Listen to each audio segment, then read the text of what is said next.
आप सबका हार्दिक स्वागत, हार्दिक अभिनंदन। आज अपन बात करेंगे मैनिफेस्टेशन की कि जो हम प्राप्त करना चाहते हैं वो हमें प्राप्त क्यों नहीं होता है और हम उसको कैसे प्राप्त कर सकते हैं। अब सपोज करो कि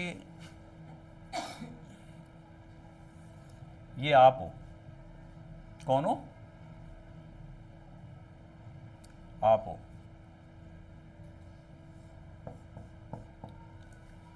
ठीक है। आप दिन भर जो रहते हो ना, दो स्टेट में रहते हो। या तो होती है आपकी नेगेटिव और या होती है आपकी पॉजिटिव। जब आप नेगेटिव स्टेट में रहते हो तो सैड होते हो। क्या होते हो? सैड। और पॉजिटिव स्टेट में होते हो तो हैप्पी होते हो। ये दो ही स्टेट चलती है ना दिन भर। और दोनों में हमेशा हम पॉजिटिव में नहीं रहते, कभी नेगेटिव में रहते हैं और कभी पॉजिटिव में रहते हैं। अब मानो यहां पर क्या है, भरपूरता है। हर चीज यहां पर भरपूर है। जैसे कि क्या हो सकता है, ये मॉल हो सकता है, ठीक है ना, कोई होटल हो सकता है या एयरपोर्ट हो सकता है। यहां पर सब क्या है, भरपूर है। भरपूर मतलब ये करोड़ों रुपए की चीजें बनी हुई हैं और हमको यही सब चीजें चाहिए। लेकिन अगर मैं तुमको अभी मैनिफेस्टेशन का तरीका बताऊं और इस स्टेट में तुम पहुंच जाओगे सैडनेस की में, तो ये कोई भी चीज तुमको नहीं मिलेगी। इस अवस्था में अगर तुम हो और टेक्निक लगा रहे हो, चाहे तो 5x55 लगा रहे हो, चाहे 369 लगा रहे हो, कोई भी टेक्निक आपकी काम नहीं करेगी। इसलिए लॉ ऑफ अट्रैक्शन काम नहीं करता। तो सबसे पहले हमें क्या करना है, अपनी स्टेट को चेंज करना है। और जब हमारी सैड स्टेज होती है ना, तो हमारी फिजियोलॉजी बिगड़ती है। सबसे पहले या तो हम माथे पे यूँ हाथ रखेंगे या थोड़ी पे हाथ रखेंगे या बॉडी को सिकुड़ जाएंगे। मतलब जब भी हम सैड स्टेज में होंगे हमारी बॉडी क्या होगी, सिकुड़ेगी। और जब भी हम हैप्पी पोज में होंगे ना, तो हमारी बॉडी स्पेंड करती है। जैसे पावर पोज होते हैं, उनमें बॉडी क्या करती है, हमारी स्पेंड करती है। ये विक्ट्री पोज है, कमर पे हाथ रख लो तो ये हैप्पी पोज है। तो सबसे पहले क्या करना है, हमको ये मालूम होना चाहिए कि हम सैड स्टेज में हैं और हम कोई भी चीज मैनिफेस्ट करने जा रहे हैं। तो सबसे पहले तो अपनी फिजियोलॉजी को चेंज करें। एक काम हो गया। दूसरा क्या है कि सैड मूड जब भी आता है ना, वो हमारी सांसों पर सवार होके आता है। तो हमको क्या करना है, 5 गहरी गहरी सांसें लेना है। उससे वो नेगेटिविटी वहां से हमारी हट जाएगी। फिर हमें क्या करना है, अफर्मेशन करना है। अब वो अफर्मेशन क्या करना है हमको, कि मैं सबसे प्यार करता हूं और सब मुझसे प्यार करते हैं। मैं दयालु, मैं यूनिवर्स का हिस्सा हूं। जिस यूनिवर्स ने मुझे गर्भ में बनाया है, जो मुझे गर्भ में बना सकता है, वो मेरे लिए कुछ भी कर सकता है। वो संपूर्ण शक्तियों से मेरे साथ में है। इसमें से जितने भी सेंटेंस तुमको याद रहे, लेकिन जो भी सेंटेंस याद है उसको भरपूरता से बोलो, वो पूरी फीलिंग से बोलो। अब होता क्या है, तुम्हारे इतना बोलते ही खेम तुम्हारा जो ऑरा है वो 8 फुट दूर तक जाता है।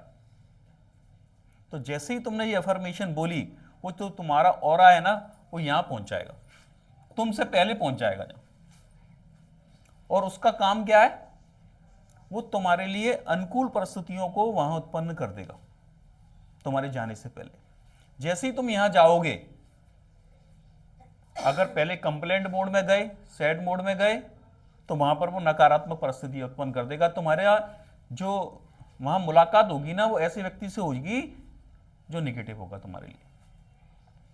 कोई भी जीवन में तुम्हारे नेगेटिव आ रहा है या पॉजिटिव आ रहा है ना, इसका कारण तुम स्वयं हो। अगर सैड मूड में हो तो तुमको नेगेटिव लोग मिलेंगे, नेगेटिव हालात मिलेंगे, नेगेटिव परिस्थिति मिलेगी और नेगेटिव वस्तु मिलेगी। और हैप्पी मोड में हो तो तुमको हैप्पी लोग मिलेंगे, हैप्पी वस्तुएं मिलेंगी, हैप्पी परिस्थिति मिलेगी। तुम यहां पहुंचोगे, उससे पहले ही प्रकृति ने काम क्या किया, यूनिवर्स ने क्या काम किया, तुम्हारे लिए सारी अनुकूल परिस्थितियां बनाना उत्पन्न कर दी। अब यहां पहुंचकर हमको करना क्या है, यहां हम पहुंच गए। यहां पर पहुंचकर हमने बस एक ही प्रार्थना करना है। क्या प्रार्थना करना है?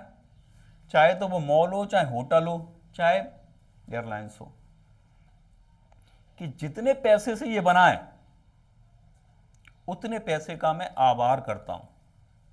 Thank you, thank you, thank you. वैसे ही जो तुम्हें चाहिए वो उसमें से निकल निकल के चीजें तुम्हारे पास आ जाएंगी।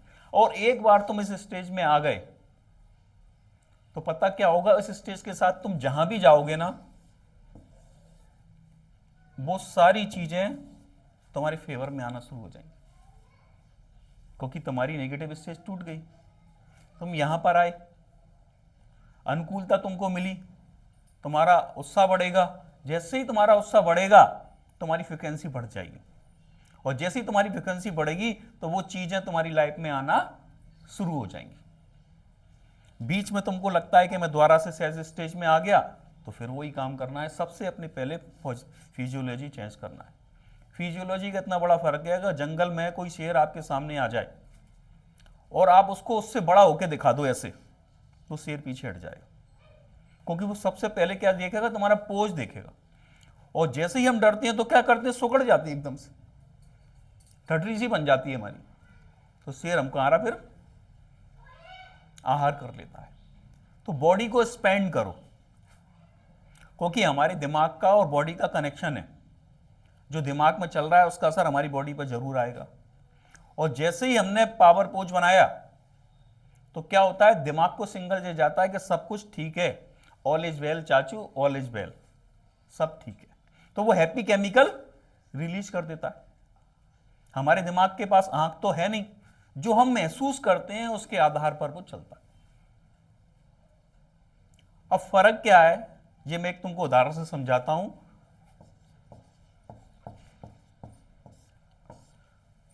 आप सैड मोड में हो, मैंने आपको क्या किया?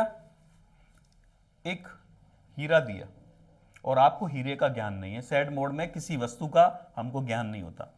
हम उस हीरे को लेके किसके पास गए? सब्जी वाले के पास। सब्जी वाले से कहा कि आप इसकी क्या कीमत दोगे? तो सब्जी वाला क्या करेगा? वो कहेगा ठीक है भैया 1 किलो आलू ले जा। ठीक है। उसके बाद में क्या हुआ? तुम्हारी स्टेज और चेंज हुई। तुम किसके पास में गए? किराने वाले के पास गए। किराने वाले को समझ में आया तो उसने कहा मैं इसकी 5 किलो शक्कर दे दूंगा। आप समझ रहे हो? फिर आप उसके बाद में किस पे गए? जौहरी के पास गए। जौहरी ने देखा यार ये तो हीरा है, उसने कहा मैं तुमको 5 लाख दे दूंगा। अब स्टेज तुम्हारी ऑटोमेटिक चेंज हो रही है। उसके बाद में तुम आए, या तो मेरे पास आ रहे हो, मैं तुमको हर बार कह रहा हूं कि ना ये इसको बेचना नहीं है, बस इसको जाओ और इसकी कीमत अकवा के आओ। मैं तुमसे कह रहा हूं कि पहले तो सब्जी वाले पे जाओ, फिर किराने वाले के पास जाओ, फिर जौहरी के पास जाओ। अब जौहरी के बाद जौहरी सुनार के पास गए, उसने 5 लाख लगाए, और फिर हम जौहरी के पास गए, उसने 50 लाख लगा दिए। चीज वही है। अब मैंने कहा बेटा एक काम कर, इसको तू राजा के पास लेके जा। अब वो राजा के पास लेके गया। राजा ने उसको देखा हीरे को, अपने जो वहां था उसके पास जौहरी, उसको दिखाया। उसने कहा महाराज इसकी कीमत इतनी है कि तुम्हारा पूरा राज भी बिक जाएगा ना, तब भी इसकी कीमत पूरी नहीं होगी। तो इस कहानी से क्या शिक्षा मिलती है? जब हम सैड मूड में होते हैं ना, तो हम अपने हीरे को कहां लेके जा रहे हैं? सब्जी वाले पे। और हम क्या सोच रहे हैं कि हमारा कोई मूल नहीं लगा रहा, वो सब्जी वाला अपने हिसाब से मोल लगा रहा है। तो जब आप हैप्पी मोड में होते हो, फिजियोलॉजी को चेंज कर देते हो ना, अब तुम्हारे बीच में ना सब्जी वाला नहीं आएगा, किराने वाला नहीं आएगा, और ना सुनार आएगा, और ना जौहरी आएगा। सीधा कौन आएगा? राजा आएगा। उसकी कीमत वो तुमको अनगिनत दे देगा। एक बात बताओ, मैं तुमसे ये पूछूं कि 1 किलो लोहे तो रास्ते में पड़ा है, टुकड़ा लोहे का, कोई कबाड़ी उठाएगा, उस लोहे को कितने का बेच देगा? 10 रुपए का। आप समझ रहे हो?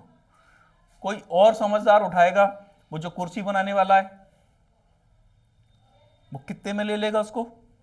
100 रुपए में। कोई गाड़ी का पार्ट बनाने वाले के हाथ में वो आ गया लोहा, अब वो लोहा कितने का बिकेगा?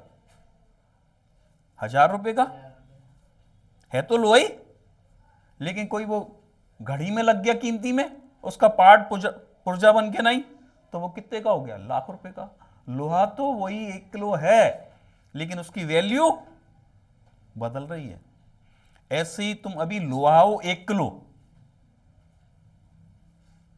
और तुम अपनी कीमत लगवा रहे हो किनसे? लोहारों से। तो वो तुम्हारी कीमत तुमको दे कैसे सकते हैं? समझ में आ रहा हो तो बोलो हाँ, सही बात है ना। वही 1 किलो लोहा ₹10 का ही बिक रहा है, ₹1000 का ही बिक रहा है और 1,00,000 का ही बिक रहा है। सही बात है कि नहीं? कोई गाड़ी की स्प्रिंग बन रही है उसी लोहे की, महंगे पार्ट आते हैं ना कि ₹5,000 का आएगा साहब जी स्प्रिंग। और गाड़ी में भी साहब स्विफ्ट की स्प्रिंग बन रही है तो कीमत अलग है, मर्सिडीज की बन रही है तो, या और कौन सी महंगी गाड़ी होती है सबसे? क्यों संध्या? है रॉयल्स रॉय होती है, अब उसकी बन रही है तो 50,000 की बिकेगी, वो 5,00,000 की भी बिक सकती है। प्लेन का कोई पार्ट बनना है उसका तो और कीमत बढ़ गई। तुम क्या बन रहे हो? तुम क्या बनने के लिए तैयार हो? हथौड़ा बनने के लिए तैयार हो तो वो ₹50 का है? चाकू बन जाओगे तो तुम्हारी कीमत और कुछ है, छड़ी बन जाओगे तो तुम्हारी कीमत कुछ और है, गोली बन गए बंदूक की तो चीज तो एक ही है, कीमत बदल रही है। तुम सिर्फ अपनी स्टेज चेंज करो, नेगेटिव स्टेज को पॉजिटिव बनाओ। और जब भी तुम्हारी नेगेटिव स्टेज हो रही है तो सोच लो कि हम अपने शत्रु हैं। तुम्हारी लाइफ में कोई भी नेगेटिव आ रहा है ना, उसको दोष मत दो, तुमने आकर्षित किया है उससे। जैसे लोहा होता है ना, चुंबक होती है, वो लोहे को आकर्षित करती है। ऐसे बुरे हालात को, बुरे परिस्थिति को तुम स्वयं आकर्षित करते हो। हैप्पी होकर तुम बुरी परिस्थिति को आकर्षित नहीं कर सकते। तुम्हारी यहां स्टेट चेंज है, सैड है, तो बुरे हालात आएंगे, बुरी परिस्थिति आएगी। तो अब ईश्वर का इसमें कोई दोष? FM है, चैनल लगाया तुमने, मिर्ची का तो मिर्ची आएगा, गाने का लगाएगा तो गाने आएंगे। फ्रीक्वेंसी तुमको सेट करना पड़ेगी। चैनल होता है, अब हम स्टार प्लस लगाएंगे तो स्टार प्लस का प्रोग्राम आएगा, GTV लगाएंगे तो GTV आएगी, MTV लगाएंगे तो, ऐसा कभी हो सकता है कि लगाएं GTV और लग जाए MTV? रिमोट तुम्हारे हाथ में है। फर्क यह है कि वो रिमोट को तुम अपने हिसाब से चलाते हो, इसको नहीं, तुम दुनिया के हिसाब से चलाते हो इसको। अच्छे भले हैप्पी मूड में बैठे हो, किसी ने आके गाली बकी, अब तुम सैड मूड में आ जाओगे, आओगे कि नहीं? मुझे ये बताओ, मेरे पास 100 का नोट है, मेरे हाथ में है, मैं तुमको दूं, तुम लोगे तभी तो तुम्हारे हाथ में जाएगा वो नोट। तो ऐसे ही गाली जब तुम लोगे तभी तो जाएगी, नहीं लोगे तो वो मेरे पास वापस आ जाएगी। तो दुनिया भर के लोग, नेगेटिव लोग, हमारे पॉजिटिव चैनल को नेगेटिव चैनल में तब्दील कर रहे हैं, और हमारे जीवन में फिर दुख आ रहा है, अशांति आ रही है, पीड़ा आ रही है, रोग आ रहा है, शोक आ रहा है। आज जहां से जाने के बाद अपने चैनल को कैसे करोगे? खड़े भी होगे ना तो कमर पे हाथ रख के खड़े होना, तो फिजियोलॉजी चेंज हो गई आपकी। देखना बॉडी सुकड़ तो नहीं रही, तुम देखना कई बार जो करेंगे लोग, जो ये सैड है पोज, थोड़ी पे हाथ रख लेंगे सैड है, माथे पे हाथ रख लेंगे सैड है, ये सारे पोज सैड है। तो ये तो कर सकते हो ना, इसमें कोई दिक्कत है क्या? और स्पेस लो, पावर पोज में हमेशा पैरों में आपके गैप रहेगा, और जब आप टेंशन में आओगे ना, देखना यूं करोगे, यूं दबाओगे, कई बार देखा है ना, पीछे करेंगे, आगे करेंगे, पैरों को मूवमेंट करेंगे, हिलाएंगे। तो बॉडी को स्पेंड करो। जैसे ही फिजियोलॉजी बदलोगे तुम्हारे दिमाग से और गट से हैप्पी केमिकल निकलना शुरू, और हैप्पी केमिकल निकले सो ही तुम बन गए चुंबक। अब यहां तो तुमको धन मिल रहा है, इसको अपन ना संबंध में भी लगा सकते हैं, मधुर संबंध में।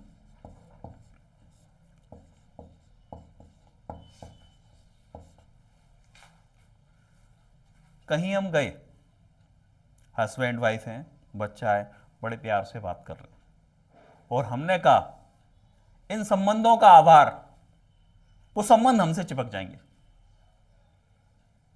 लेकिन ज्यादातर क्या होता है, हम सैड स्टेज में होते हैं, इन्हें मस्ती सूझ रही है, पता चलेगी बेटा तुम अभी हरी हरी सूझ रही है, नौ नौ ब्याह भाव तुम आओ ताजे पैसा फट रहा है, हम मर रहे हैं। तो तुमने क्या किया, नेगेटिव स्टेज है ना, तो वहां पर जो नेगेटिव व्यक्ति होगा ना उसके संबंध तुमसे चिपक जाएंगे। ऐसे ही स्वास्थ्य का है, यहां पर स्वास्थ्य है, अगर हम सैड मोड में है ना और इसको शुगर है, इसको बीपी है, वो आगे हमसे चिपक जाएगा। ध्यान रखना इस बात को। अगर हम सैड मूड में हॉस्पिटल में किसी को देखने जा रहे हैं और उसको शुगर है, उसकी शुगर तुमसे चिपक जाएगी। तो उसको मलेरिया है तो वो तुमसे चिपक जाएगा, उसको लवेरिया है तो वो भी तुमसे चिपक जाएगा, क्योंकि फ्रीक्वेंसी तुमने सेट कर दी। हम सब आपस में कनेक्टेड हैं। जैसे एक धागे के अंदर मोती पिरोए होते हैं ना, एक मोती टूटता है तो सारे के सारे, ऐसा हो सकता है कि एक गिरे बाकी के ना गिरे, सब गिरेंगे ना। तो जहां भी जा रहे हो, चाहे तुम अस्पताल जा रहे हो, चाहे तुम रेलवे स्टेशन जा रहे हो, चाहे तुम्हारे घर में जा रहे हो, अपना चैनल सही लगाओ और ये सोचो कि मेरा तो चैनल राइट है, मेरे को अट्रैक्ट उन्हीं लोगों को करना है जो मेरी रेंज के। लेकिन मुसीबत क्या है, हमारे सबको एक ही बीमारी है कि टाइम पास नहीं हो रहा। ये सबसे खतरनाक मोड है। जैसे ही तुम्हारे मुंह से ये वर्ड निकला कि टाइम पास नहीं हो रहा, तो ये नेगेटिव वर्ड है, वो नेगेटिव लोगों को आपके पास लाना शुरू कर देगा। टाइम पास किसका नहीं होता, जिसका कोई गोल नहीं होता। जिसका गोल हो उसके टाइम पास होने में कोई दिक्कत है क्या? किसी का गोल है कि मेरे को अपनी लड़की की शादी करना है, अब उसके पास फालतू टाइम है क्या? कोई उससे बात करेगा फालतू तो क्या कहेगी वो, तो भैया बहन जा तू, मेरे को अपना काम करने दे। और अपने आसपास जैसे ही तुम सुनो ना कि टाइम पास नहीं हो, उस व्यक्ति से तो 100 किलोमीटर दूर हो जाओ, क्योंकि तुम्हारी फ्रिक्वेंसी को डाउन कर देगा। पहले तो खुद को सोचो कि तुम्हारा टाइम पास नहीं हो रहा, तुम ये तुम्हारे मुंह से निकल रहा है क्या, तो ये वर्ड कभी मत बोलो। इसलिए अपना एक गोल बना लो। जो तुम चाहते हो, अच्छे संबंध चाहते हो तो उनका गोल बना लो, अच्छी हेल्थ चाहते हो तो उनका गोल बना लो, बहुत सारा धन चाहते हो तो उसका गोल बना लो, और अपने चैनल को सेट कर लो, तो तुम्हारी लाइफ सेट हो जाएगी। इसमें कोई बात नहीं समझ में आई हो तो बोलो, समझ में आई हो तो बोलो हाँ, नहीं समझ में आई हो तो बोलो। कोई डाउट, कोई क्वेश्चन? पक्का है हमारा चैनल दिन भर में बिगड़ता है और अधिकतर हम सैड चैनल में घूमते हैं, और अधिकतर हमारे को सैड चैनल वाले लोग ही पसंद हैं। कोई किसी की बुराई कर रहा है, कौन से चैनल लगा है उसका? Sad channel. कोई बात होटल की कर रहा है, कौन सा चैनल लगा है उसका? Sad channel. जो हमें अपने गोल से भटकाए वो सारे सैड चैनल हैं। जाएंगे हम उन चैनलों में, लेकिन कब जाएंगे? जब हमारे पास गोल के बाद समय बचेगा। हमने अपना मकसद पूरा कर लिया, अब हमारे जैसे कोई एक स्टूडेंट है, उसका काम क्या है कि मेरे को स्टडी करना है। अब जब पढ़ते पढ़ते थक जाएगा तो दिमाग को रिफ्रेश करने के लिए कुछ तो करेगा, वो क्रिकेट खेलेगा, चिड़िया बल्ला खेलेगा, किसी के साथ मस्ती भी करेगा। लेकिन हम टोटल मस्ती के मूड में है तो ये तो हमारी नेगेटिव स्टेज है ना, क्योंकि वो हमको गोल से दूर कर रहा है। जो पॉजिटिव चैनल वाला है वो ये थोड़ी कि हमेशा पॉजिटिव उसमें ही लगा रहेगा, वो कभी तो वो भी धकेगा ना। तो अपने रिफ्रेश को, अपने मन को रिफ्रेश करने के लिए थोड़े समय के लिए वो अपने समतुल्य लोगों में जाएगा। वही देवता होगा तो देवता के साथ बैठ के ही तो खाना खाएगा, कि देवता कहेगा अरे कोई नहीं मिल रहा तो मैं तो शराबी के साथ बैठ के खा लेता हूं, या मैं जुआड़ी के साथ खा लेता हूं। और आज की दुनिया में यही हो गया है कि किसी को कोई भी मिल जाए, सेल्फी खिंचाना है किसी को, और वो लड़की उसकी कट्टर शत्रु है, लेकिन सेल्फी खिलाने के लिए वो उसके संग सेल्फी खिंचा लेगी बड़े प्यार से। शादी में जाना उससे नहीं पड़ती, तब भी उसके साथ शादी में चली जाएगी, लेकिन काम उसके साथ नहीं करेगी। जब काम की बात आएगी तो क्या कहेगी, मैं इसके साथ काम नहीं करूंगी। क्यों? तू इतने सारे काम कर सकती है तो फिर ये क्यों नहीं कर सकती? तो आज से कहीं पर भी जा रहे हो ना, शादी में भी जा रहे हो, तो सोच के जाओ मैं हैप्पी चैनल लगा के जा रहा हूं, और मेरे हैप्पी चैनल को जो डिस्टर्ब करेगा उसके साथ मेरे को ना तो खाना है, ना मुझे उसके साथ डांस करना है, ना मुझे उसके साथ बैठ के गप्पे लड़ाना है। क्योंकि हमसे 8 फुट दूर जो ऑरा जाता है ना, अगर वो नेगेटिव है तो वो नेगेटिव सामने वाले को बना देगा, और वो पॉजिटिव है तो क्या होगा, या तो सामने वाले को भागना पड़ेगा, या तो सामने वाले को भागना पड़ेगा या उसको पॉजिटिव बनना पड़ेगा। नेगेटिव चीज नेगेटिव को आकर्षित करती है। तुम शादी में जाते हो किसी में, और शादी में देखना कि स्टॉल लगे होते हैं, और जो नेगेटिव स्टॉल होता है दारू का, वो कहीं कोने में होता है। कोई दारू वाला आया तो सेट है उसका चैनल, वो कोने में ढूंढ लेगा उसको, वहां पहुंच जाएगा, अब वो वहां खड़ा हो गया। अब दूसरा दारू वाला आया तो वो वहीं से सारा करेगा, आजा आजा इधर है, आ गया वो। और उसके अलावा कोई अच्छा आया, उसने देख लिया वो दारू वाला है, भले ही उसको काम है, लेकिन वो नहीं जाएगा। वो क्या कहेगा कि कल इसकी उतर जाएगी तब बात करूंगा। तो नेगेटिव चीज नेगेटिव को आकर्षित करती है। ऐसे चौड़ी है, कहीं चूहा खिल रहा है, जो पत्तों का शौकीन है वो वहीं, और जो सही है व्यक्ति वो वहां नहीं टिकेगा। कोई नॉनवेज वाला खा रहा है तो वहां नॉनवेज वाला ही जाएगा, वहां शाकाहारी ही जाएगा क्या? तो इसलिए तुम ना ये ध्यान रखो कि तुम कौन सा चैनल लगाना चाहते हो। देवता वाला लगाना चाहते हो, मनुष्य वाला लगाना चाहते हो, या राक्षसों वाला लगाना चाहते हो। चॉइस तुम्हारी है, लेकिन पता सोच समझ के तो लगाओ। तुमको राक्षसों का चैनल लगाना है तो उसके लिए तो कोई पढ़ाई नहीं है, वो तो बहुत सारे आएंगे। देवताओं वाला लगाना है तो वैसे ही लगाया है। अच्छा ये बताओ, कौन कौन राक्षसों वाला चैनल लगाना चाहता है? राक्षसों का चैनल यही है जो बीड़ी पिएगा, सिगरेट पिएगा, जुआ खेलेगा। अब स्त्रियां कहेंगी कि हम तो ये काम करते नहीं है, तुम इससे खतरनाक काम करती हो क्या? निंदा दूसरों की। तो ये अच्छा नेगेटिव चैनल जो सही है गलत है? जो जिसकी निंदा कर रहा हो उसका आप फोटो खींच लेना, चेहरा देख लेना, बिल्कुल पूतना जैसा लगेगा। गारंटी दे रहा हूं, खींच के देख लेना तुम कभी भी। और कोई किसी की तारीफ कर रहा हो उसको पोज खींच के देख लेना, वो देवता की तरह लगेगा। तभी तो कोई स्टूडियो में जाता है तो सबसे पहले स्टूडियो वाला क्या कहता है? मुस्कुराइए। तो इसे पता है कि कितना भी क्रीम पाउडर लगा के आई हो, जब तक तुम मुस्कुराओगी नहीं ना तो सुपड़ कहां लगोगी। तो हैप्पी चैनल लगने का, फिजियोलॉजी का सबसे बढ़िया तरीका यही है कि आप स्माइल करते रहो। और देखो स्माइल का किला, आप रोड पे कहीं जा रहे हो, भले ही उस व्यक्ति को नहीं जानते हो, तुम मुस्कुरा दो तो वो सामने वाला क्या करता है? तो अब अपने चैनल ने उसके चैनल को बदला के नहीं? ये बात अलग है, थोड़ी दूर जाके सोचे कि जाने कौन था जी, सर को जाए वो अपना। फिजियोलॉजी को तुमको याद ना रहे कोई दिक्कत नहीं है, लेकिन एक चीज तो पता है ना कि मुस्कुराओ। और मुस्कुराते हुए तुम दुखी नहीं हो सकते हो, ये गारंटी दे रहा हूं तुमको। अभी तुम स्माइल करो और मूड पे आप धर के बैठ जाओ, टेंशन कर लो, हो जाएगा। क्योंकि और जैसे ही तुम मुस्कुराओगे दिमाग को मैसेज आएगा ये व्यक्ति खुश है, तो वो क्या करेगा? हैप्पी केमिकल रिलीज कर देगा, और आपकी स्टेज कैसी हो जाएगी? पॉजिटिव हो जाएगी।